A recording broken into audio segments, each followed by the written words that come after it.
Assalamu alaikum.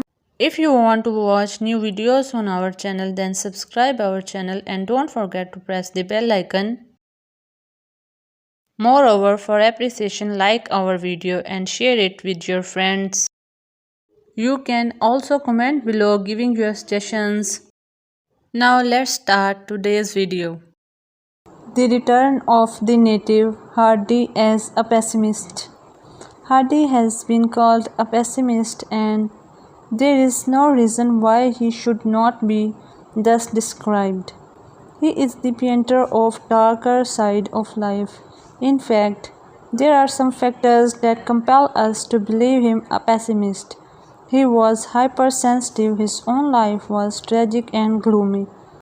For a speculative soul, this world is a thorny field.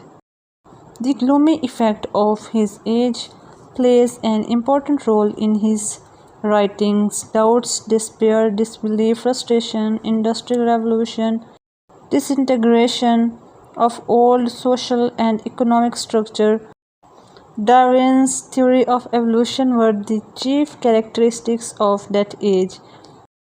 All these factors probe deep into his writings and heighten its somber, melancholic, and tragic vision. His pessimism is also the outcome of the impressions that he receives from villagers' life. There were plenty of tragedies in the life of poverty-stricken Wessex folks. Hardy's philosophy of human condition is determined by his natural temper and his position. He says, "A man's philosophy of life is an instinctive, temperamental matter."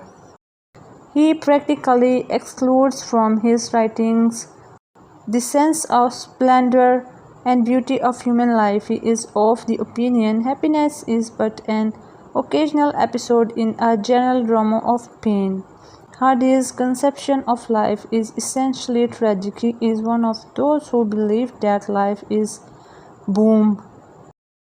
His novels concentrate on human sufferings and show that there is no escape for human beings. His attitude toward life is highly melancholic and depressive. He loves people, he loves humanity, but he hates life intensely.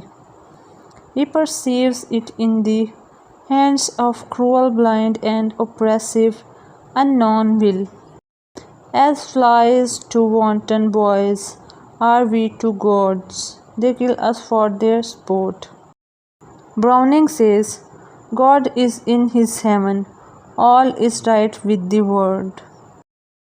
Hardy's universe is neither ruled by God nor by any divine spirit. Men are part of a great network of cause and effect, which makes them almost always a prey to the chance over which they have no control. The creator of this hostile universe is called the immanent will, the spinner of years, fate, doom, and sometimes God.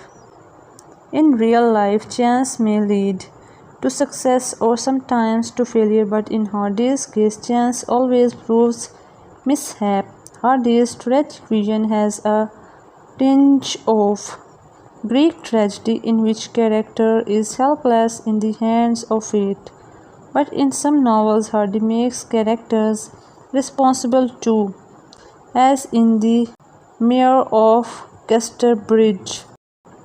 Henchard is somewhat responsible for his tragedy.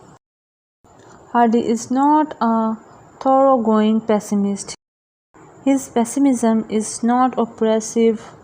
Bunemi Dobres observes, Hardy's pessimism is not oppressive. It is not the outcome of a soul which rebelled against life, rebellion against life itself. He is not a pessimist, a misanthrope like Hobbes. He is a pessimist like the classical writers who consider man merely a puppet in the hands of mighty fate. Simply, he is gloomier than they are.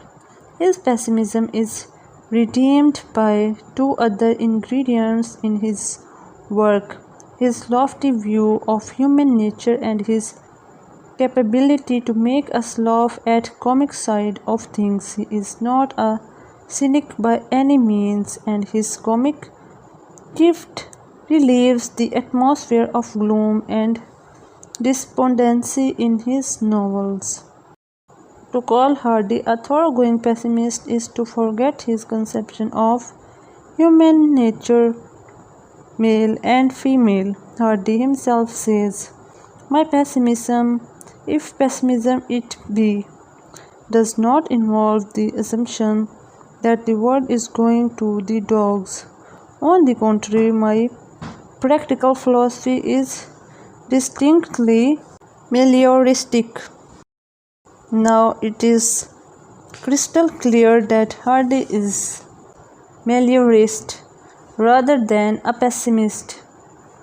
R. A. Scott James observes, "Hardy did not set out to give us a pessimistic philosophy. Hardy is pessimistic about the governance of the universe, but not about human beings."